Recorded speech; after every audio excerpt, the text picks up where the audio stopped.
got completely buried in the press. I think it would have still gotten buried even if she hadn't gone to Fashion Week. Pourquoi? Because she's so stupid. But Meghan put out a Sauvignon Blanc, and her whole vibe was, hey guys, we're going to do the California lifestyle. We're going to be California cool. That's why I wanted it to be American Riviera. Because surpluses everywhere. Everything I do is California cool and local. Surpluses. People like Meghan, globalists like Meghan, always say things like, think global, act local. And that's what we do in Portland typically.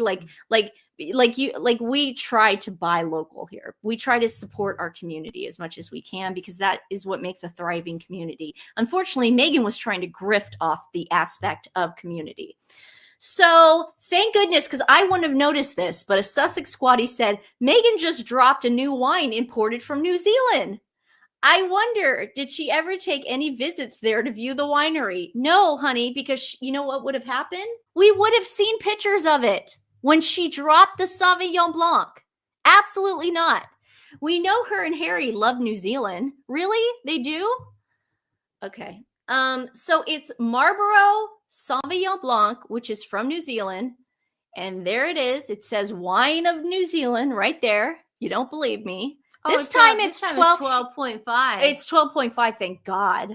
Not 14. Not 14.5, which was a disaster.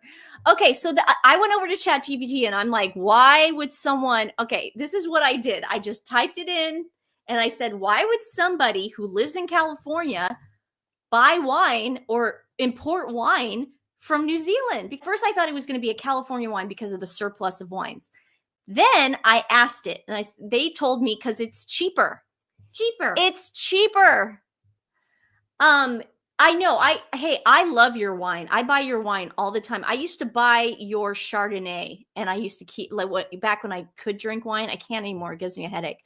But back in the day, New Zealand makes a great Pinot Noir, and it makes a great Chardonnay. Mm-hmm. And when I would go to like Trader Joe's or anywhere else, I love New Zealand wine. But there's a reason Meghan did it.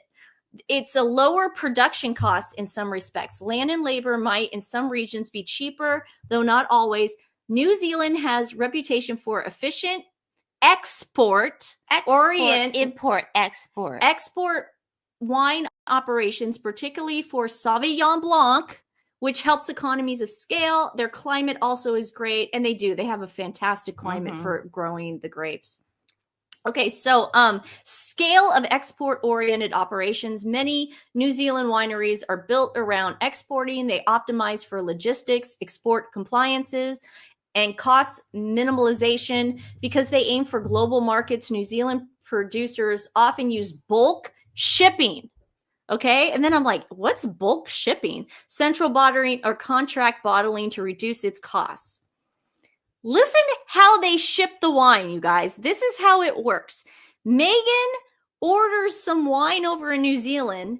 It's shipped in tanks, in bladder systems on the ships. And then it's bottled in the US.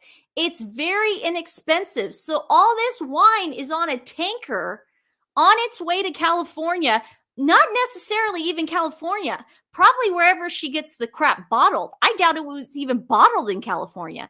In fact, shipping thousands of liters of wine across the ocean can cost less per bottle than trucking California wine across the US. There you go. That is why Meghan is getting wine from New Zealand. Meghan is going to emulate Victoria and launch her own fashion house. Good luck. How's she going to do that? No, listen, I'm telling you, if Meghan was going to launch her own fashion house, she would have done it by now. It would have happened already. It's expensive to launch a fashion brand. She doesn't have the money. She doesn't have the upfront money to do it. I just don't think it's possible. I don't think it's possible to do it. The fact remains Claudzilla was a nobody prior to joining the personal orbit of Hazmat and the royal family. She's still a nobody. Yeah, she is.